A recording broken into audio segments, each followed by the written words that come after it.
volta aqui com o Feijão MTV. Como eu tinha prometido, eu tô aqui com o pessoal do Ira, que tá lançando esse novo disco chamado 7. Eu queria saber o seguinte, por que vocês demoraram tanto tempo pra gravar esse disco? Afinal, o último que vocês tinham lançado foi em 93, Música Calma para Pessoas Nervosas. Por que essa demora? Bom, a gente, assim, o Música Calma foi um disco que era o último disco do nosso contrato com a antiga gravadora que a gente estava. Inclusive, vocês ficaram 10 anos com a Warner. Exato. Por que essa mudança também? Agora uma gravadora independente. Bom, acho que depois de 10 anos de acertos, desacertos, muitos desacertos, né?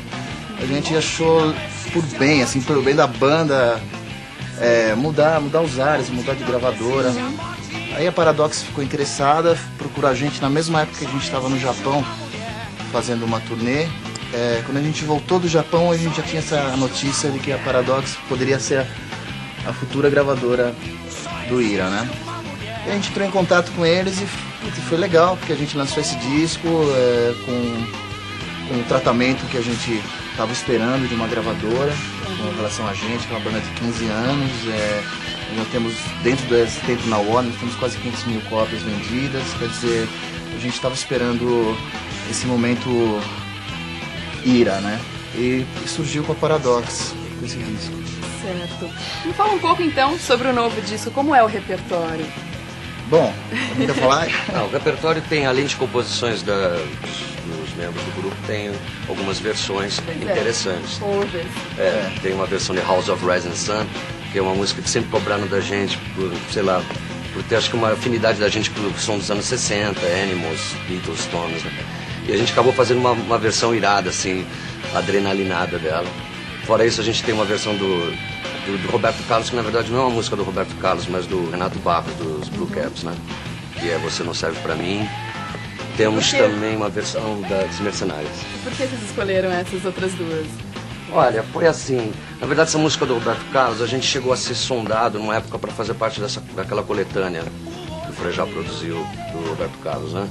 Mas aí depois acabou a gente não sendo confirmado, né, na escalação do disco, e a gente já estava tocando essa música, já tinha gravado uma demo tape com ela, e o resultado dela estava super legal, entendeu? Então a gente começou mais ou menos fazendo esse material do disco novo numa demo tape onde a gente já estava colocando umas duas músicas já de composição nossas, né? Mas já essas versões das Mercenárias, Me Perco Nesse Tempo, do Roberto Carlos, e o Raio Silva também. Que na verdade Raio Silva é uma versão, mas na verdade é um groove assim primal de rock and roll, né? Um tema que já passou por caras do blues, como Aerosmith, como The Yardbirds, né? E as outras composições são próprias de vocês. E como foi feito? Como as músicas foram feitas e tal? Então, a gente começou uma pequena demo tape, isso no final de 95, né? Tinha já uma composição, uma parceria minha com o Gaspa. O Edgar depois voltou da Espanha já com algumas composições, né? A gente já tinha... Esse disco que ele teve de diferente em relação aos últimos que a gente tinha feito com a Warner é porque metade do repertório a gente vinha tocando nos shows. Inclusive nessa turnê no Japão a gente já tinha tocado metade do disco, a gente tocava lá, né? Logo depois pintou o lance de gravar, a gente chegou do Japão, o Edgar foi pra Espanha, né? Enquanto isso a gente estava aqui em acertos de contrato e tal, enquanto o Edgar foi passar uns dias. Quando ele voltou com mais 3 músicas e a gente tinha umas ideias e tal. Aí quando entrou no estúdio, a gente chamou, quer dizer, óbvio, antes de entrar, né, o Jack, o RH Jackson, para ser nosso produtor, né? Eu e o Nazi já tínhamos feito um trabalho com o Taíde, o DJ1 com ele e tal. E ele estava produzindo rock and roll e bem, né? Então isso foi uma coisa legal, porque a maneira de tratar essas músicas novas que chegaram é que ficou uma coisa bem coletiva, coesa, assim. Não ficou fragmentado em relação ao repertório que a gente já vinha tocando todos os shows, né? E ele foi fundamental assim para extrair do Ira assim, uma essência de guitar band, sabe? Que a gente, nos últimos discos da gente, a gente acabou se autoproduzindo, porque no começo era a nossa intenção, era o nosso desejo lá no Psicoacústica, acabou se tornando até um problema pra gente, que a gente não tinha mais ninguém que nos dirigisse. Música Calma tinha sido um trauma. Música Trauma. Foi música trauma. Perigosa. E vocês estiveram no Japão, como é que foi? Como é que foi a receptividade do público? Foi super legal, assim, a gente tocou nos melhores lugares, eu acho que a gente já tocou, melhores palcos, qualidade muito boa de som. E cantando em comida muito português? boa. Cantando em português. Bom, tem um público muito grande de brasileiros lá, Sim. né? Muita gente, tem muitos brasileiros, talvez uma das maiores colônias no Japão seja brasileira. E então a gente pegou essa grande fatia de brasileiros e de japoneses curiosos, E eles gostam roqueiros, de música brasileira. gostam, Iranianos também tinha. Lá tem bastante, né?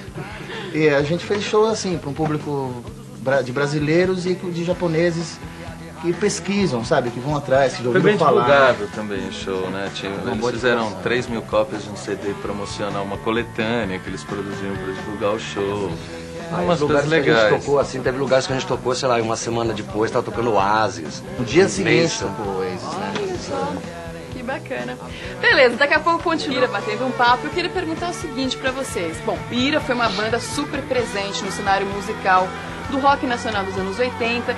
Qual a expectativa de vocês agora pros anos 90? Mesmo vocês, com as outras bandas também, o que vocês esperam, assim? Olha, eu acho assim que nos anos 90 a tendência é ter um público mais selecionado, eu acho mais... não é selecionado, é segmentado, né? Acho que agora existe um público de rock and roll, existe um público de outras facções, do samba e outras coisas, outros ritmos. Ao passo que nos anos 80 era uma coisa mais uma salada, entendeu? As pessoas iam e quem gostava e quem não gostava também, era meio uma moda, entendeu? Acho que saiu um pouco essa coisa de moda e virou um som mesmo de verdade para quem quer ouvir, para quem gosta. Sim, mas você acha que o público de vocês dos anos 80 é o mesmo agora? Não, acho que o Continua. público do Ira continua com o público dos Fiel. anos 80, com os fiéis, assim, mas eu acho que o rock é uma música jovem mesmo, assim, e o nosso Já som, tá pegando uma outra geração. a gente pega uma geração que eu acho que é o pessoal que vai ver shows de Planet Hemp, que vê Raimundos. Na verdade, a gente está fazendo esse programa aqui, é mais ou menos, para muita gente, a gente está falando e está vendo a gente pela primeira vez, sabe? É engraçado, mas é. Agora a gente faz shows, sai dos shows, os caras já foram ver todo mundo, mas nunca viram Ira. Aí o cara vai ver meio curioso, assim, é legal que a resposta está sendo ótima, assim, pra gente, né? Um show que a gente sai, assim, E por falar em shows, como é que tá a agenda de vocês? Ó, tá legal, a gente tá lançando agora no Centro Cultural São Paulo, numa mini temporada, né? Amanhã. Sexta-feira e sábado, 19h30 e domingo às 18h30. E é bom porque a gente vai fazer uma mini temporada, ou seja, não é um show único, né? A ingressos e horários populares, onde a gente vai poder desfilar todo o repertório desse disco 7, né? E coisas que a gente nem tocou ainda em São Paulo, tem músicas mesmo de alguns shows que a gente já fez em São Paulo, extra-oficiais, né? Não de lançamento exatamente, onde a gente não tinha acabado o show da maneira que a gente está acabando, ou seja, igualzinho no disco, com os convidados, todas as músicas, com arranjos até às vezes incrementados. Então a gente espera fazer 3 dias que marquem, sacou? Esse nosso trabalho desse primeiro semestre, que é o Disco 7. E aonde vai ser o show? A Centro Cultural São Paulo Vergueiro, né? Que é lá na estação de metrô Vergueiro. em São Em São Paulo, Paulo. região. A gente teve em Porto Alegre, Fortaleza, Belo Horizonte. Aliás, Rio Grande do Sul agora, Curitiba e Porto Alegre foram shows memoráveis.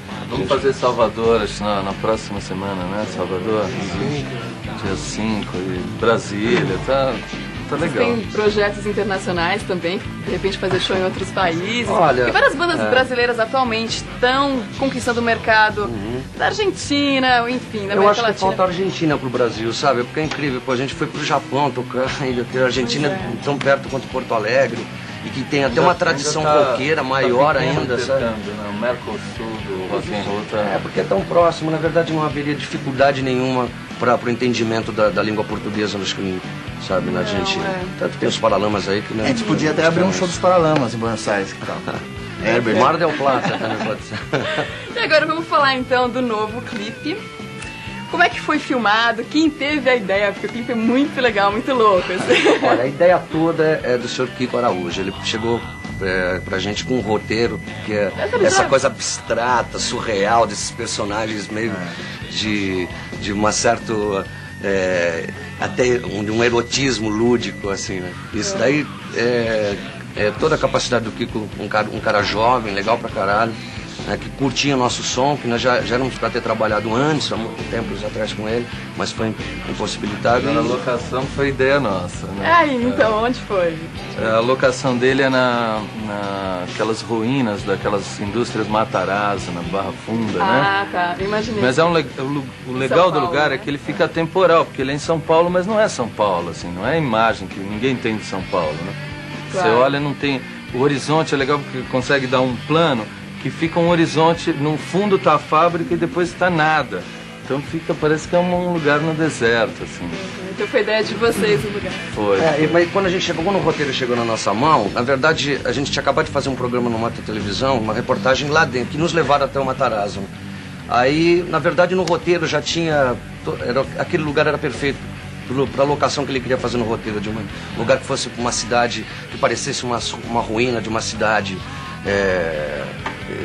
abandonada, né?